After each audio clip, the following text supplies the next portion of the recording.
سلام و درود بر شما. خوش اومدیم به یه ویدیوی دیگه از چنل چرچ MP. خیلی خوشحالم که در خدمت شما و ویدیوی قبلی خوب ویدیو خورد. برای اولین ویدیو خیلی خوشحالم که کنارمون هستیم. لایک و کامنت و سابسکرایب یادتون نشه. زنگوله بغلم بزنید که یه خبر خوب تو راهه.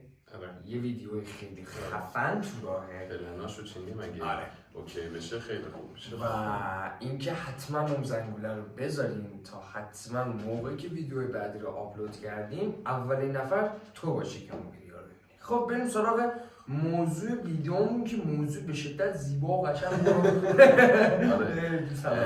خب در خدمت مستر برفی هستیم. مهمون ویژه‌مونن آقای برفی هستن که فعلا 2 ماهشه و تازه به جمع ما اضافه شده و امیدوارم که توی بقیه ویدیوها در خدمت ایشون باشیم، مثلا اگه شرط بازی نکنن. خب تایتل ویدیو میگه چی؟ میگه اتفاق خنده‌داری که توی اتاق فرار افتاده دیگه، درسته پوریا؟ بله درسته. پوریا جان درخواست داشتش که توی ویدیوها خیلی صحبت کنه و از اونجایی که من میشناسمش، شما هم شاید بشناسینش، آدم خیلی پرحرفی و دلش هم همیشه پره. دوست داره براتون صحبت کنه. حالا یک سری خاطرات برای شخص بنده اتفاق افتاده که اون تایم پوریا نبوده، بهتون میگم. یک سری اتفاقات هم برای خود پوریا توی بازی افتاده که تجربه صحبت نکنم. چرا؟ خب دیگه درخواست داشتی که توش صحبت دیگه. بذار اول من شروع کنم که پوریا حساب کار دستش بیاد. خب یادم میادش که اون اوایلی که ما بازیمون رو ران کردیم یه اتاقی داشتیم به اسم اتاق اعتراف و از اونجایی که تم بازیمون تم کلیساه، پلیر خب می اومد اونجا اعتراف میکرد، حالا در ازاش یا راهنمایی بهش میدادیم یا دیگه بستگی داشت به اون موقع که چی نیاز داشت بهش، هم مثلا برگه‌ای نمیدونم جعبه چیزی بهش میدادیم. بعد پلیر 1-2 اومد جای من اعترافای خیلی نازعی کرد یا داغونی کرد، اینجوری بگم بهتره. همین خارشو نه اون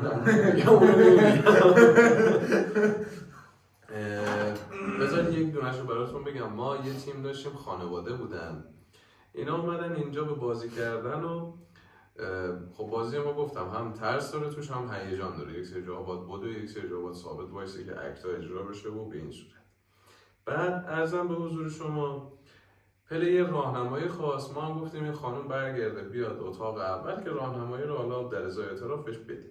خانم اومدن و من رفتم این ور تو اتاق نشستم که اعترافشون رو بشنوم و موقعی که اومد گفت اعتراف کن، سرکار خانم برداشتن گفتن که بنده حاملم. اونجا خودم به شخصه هم ترسیدم، یعنی جوری اکت خوردم ازش، هم برام خواستم نگم پشمام، از این بگم برگام، الان هر دوتاشو مثل مایی اسکپایه پشمام ریخت. بعد ارزم به حضور شما گفتم یعنی چی الان تو اومدی اینجا میگی من باردارم؟ گفت والا تو رو خدای کاری کنی شوهرم نفهمه، من ماه دیگه چیزشه، ماه دیگه این مشخص میشه جنسیتش چیه، میخوام سورپرایزش کنم. گفتم سرکار خانم شما الان منو سورپرایز کردی، برنامه چیه؟ بعد هیچی دیگه. گفتم خب من الان مجبورم سر این قضیه، چون همون اول ما همه مجموعه ها از پلیرها میپرسن که آقا مشکل قلبی داری نداری، نمیدونم میتونی بدوی نمیتونی بدوی، اگه مشکلی هست با ما در جریان بذار که ما حداقل یه برنامه قرار مثلا بزنیم اون کارو نکنیم. بعد خلاصه این خانم به ما این موضوع رو نگفتن و وارد بازی شدن و خدا رو شکر که ما این موضوع رو از زبان خودشون بعداً طی همین حرکت فهمیدیم. یعنی اگه مثلا این نبود ما نمیفهمیدیم و اکتامون رو و اکتامون رو اجرا میکنه. بعد اگه اتفاقی برای خودش پیش میومد خیر ما رو میگرفت. حالا این یکیش بود که من واقعا پشمام ریخت. یکی دیگه هم یک سری کاراکتر تعاملی هم من اینجا. بعد وارد بازی شدم، توی تاریکی همینجور با چراغ قوه داشتم میرفتم و نگاه میکردم، دفعه دیدم یکی شلوارش به صورت نامتعارفی خیسه. و گفتم خدای ما که اینجا آبی نداریم، اصلا برنامه چیه، چی شده که این چرا به این شکل خیسه؟ اصلا کلاپس کرده بودم. بعد همینجور داشتم تعاملم میزدم، دیدم این تفلک خیلی بیش از حدم داله چه شده؟ برام داله ما اینو مسخره بلوره بعد اونجا هم دوزاری افتاد که متاسفانه اون بنده خدا خودشو خیس کرده و برفی تصمیم میگیره که بپره پایین. این از دو تا اتفاقی که برای من افتاد، یعنی من دیدم، حالا اتفاقای دیگه هم بوده که اگه این ویدیو خب دیدیم خیلی اوکی بود حتما باز یه پارت دیگه هم میگیرم میذارم براتون. این از بخش هم تعجبیش بود هم فانش تقریبا. حالا میرسیم به بخش ترسناکش برای من این هم اتفاق افتاده. آقا ما یک شب اینجا ساعتهای 2:30-3 صبح بود تو مجموعه بودیم، بعد خانومم بود، بعد از هم بزرگ شما پوریا بود و 2 تا دیگه از بچه‌ها. خانوم بنده مقداری شب، بعد تصمیم گرفتیم که چیکار کنیم. ساعت 2:30-3 نصف شب بود که خب دیگه همتون میدونید تایمیه که به قول ماها اون دروازه‌های مابین این دنیا و دنیای اجنه باز میشه. این چی بود افتاد رو پام؟ خب بحث دنیای اجنه شد. چی بود؟ بنده جفت کرد. اون سفیده افتاد؟ نه سفیدش چون سیاره.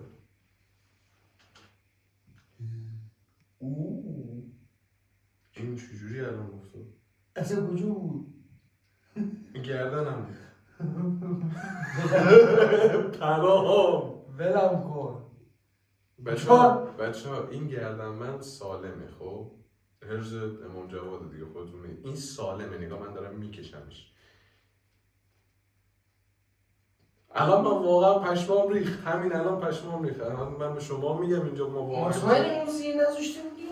من اصلا اینو در آوردم که بذارم اون زیر. من یه لیوان گذاشتم یه فندک. آفرین من در نمیارم. الان تو گردنم بود سالمم. از چجوری این الان افتاد؟ از چجوری؟ از کجا افتاد اصلا؟ افتاد رو پام. خب از کجا افتاد؟ از کدوم قسمت؟ نمیدونم تو فیلم باید ببینیم. بچه‌ها من الان دیگه جفت کردم اولا. خب ما هم جفت میکنیم. یه چیزی که حقیقت. پشمام. اینم دیگه حسن کار شد که جدی میگم اینا نه ادیت نه برنامه ریزی شده. واقعا دارم. خب بچه‌ها داشتم از جفت کردنم میگفتم. بگو چی شد که الان کات خورد. دیدیم دیگه اول این افتاد.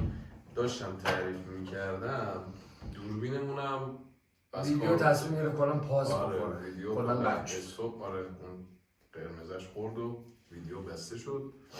خب حالا داشتم از این میگفتم که ما ساعت دقیقاً مثل همین نمیشه ساعت 2:30-3 صبح بود. همه اینجا جمع شده بودیم. تصمیم گرفتیم که بریم توی قسمت اتاق سردخونه‌مون توی تاریکی مطلق. همه نورای بازی خاموش تو تاریکی مطلق بریم اونجا و ببینیم خلاصه مثلا مسخره بازی دیگه. ببینیم چیزی هستش، سر صدای میاد نمیاد، اتفاقی میفته نمیفته. چون بچه‌ها مثلا موقع اجرای اکتشون و اینا میرفتن مثلا اکتشون رو میزدن میومدن میگفتن آقا یکی رو ما دیدیم، یا حتی پلیرام این موضوع رو بهمون میگفتن که یکی رو ما اینجا دیدیم. یکی از اونها خودم.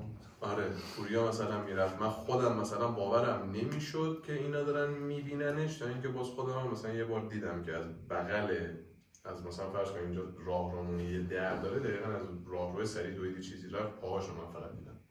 حالا ما رفتیم تو اون اتاق و با بچه‌ها بودیم. الان هم باز سر صدا اومد از پشت همون دوربین. شنیدی؟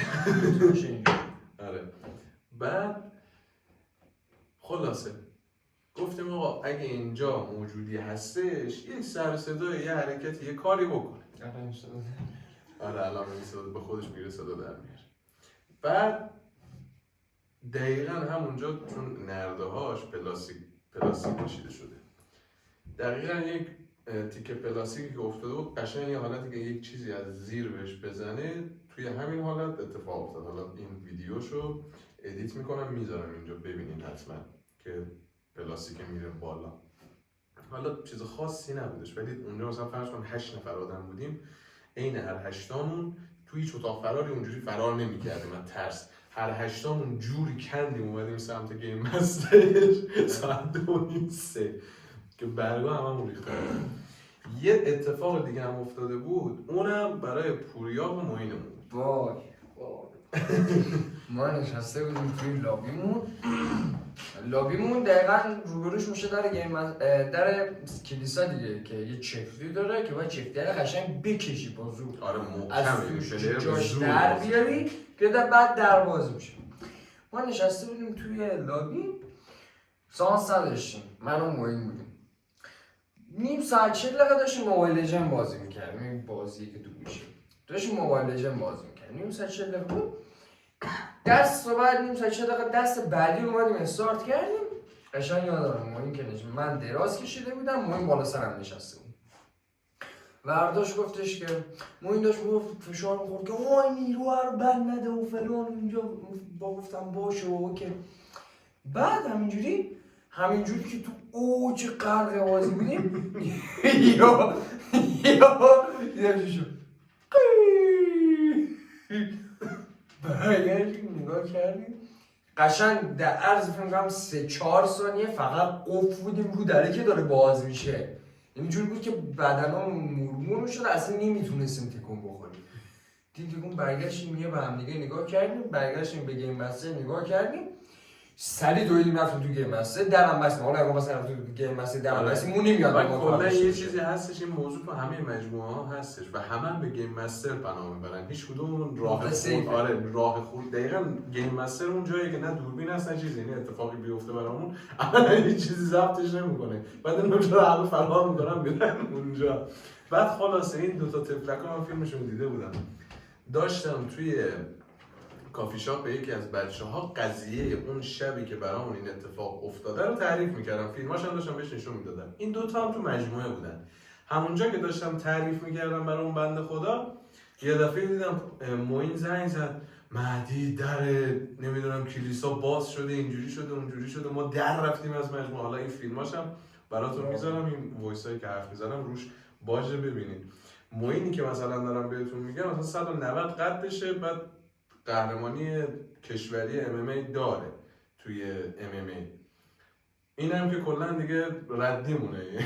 من واقعا اصلا مهم نیست اتفاقی بیفته، ولی این خیلی بد. این اتفاق اینم الان خیلی بد. آره این اتفاقی هم که الان اینجا افتاد واقعا دوتایمون جفت کردیم. بعد خلاصه یک جوری اینا پله ها رو کن زدن رفتن بالا. بعد حالا مثلا چی بهش میگن تعهد کاریشون چقدر خوب بوده که مثلا پنکر روشن بودن موقع دویدن پنکر هم خاموش کردن. یعنی قشنگ منو مهم توی مسئله جوری خیلی خوب آروم باش، پنکر روشنه، من میرم پنکر رو خاموش میکنم، بعد بودو میریم بالا. حالا مهم جسش خیلی گنده تر از آنه، خب من یکم باز جسم کوچیک‌تر و لاغرتر.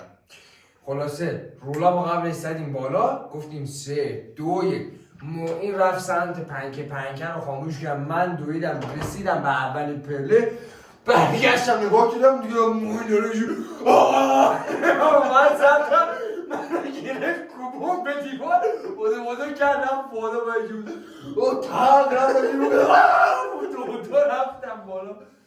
یک جوری اینا فرار کرده بودن که ما بالای مجموعه هم یه سوپرمارکت بنده خدا اون ترسیده بود چی شده بود چکار داریم میکنیم جیجه در باز شد.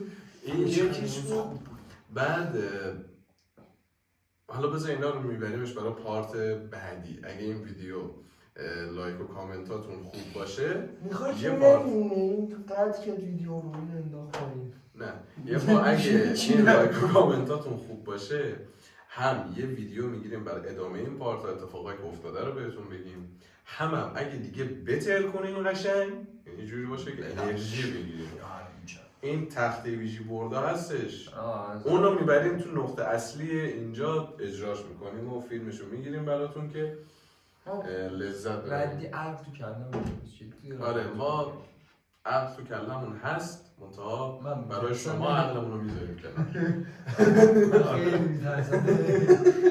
خب مرسی که تا اینجا همراهمون بودین.